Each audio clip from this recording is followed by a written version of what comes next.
Match শেষে তেমন কাউকে খুঁজে না পাওয়া গেলেও বেশ দিলখুশ মেজাজে ছিলেন শরীফুল ইসলাম। পারফরমেন্সের পুরস্কার স্বরূপ পেয়েছেন ইলেকট্রনিক বাইক, সেটা নিয়ে খানিকক্ষণ মাঠ চষে বেড়ালেন।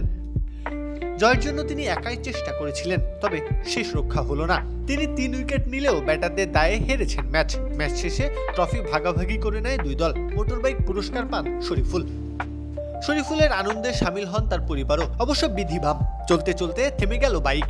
ইলেকট্রনিক বাইকেরও জ্বালানি সংকট হয়, চার্জ শেষ, থামতে হলো শরীফুলকে।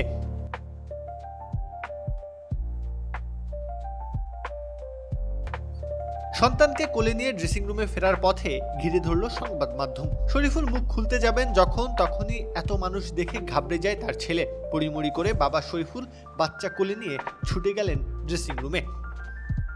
প্রত্যহ কাব্য খেলা ৭১।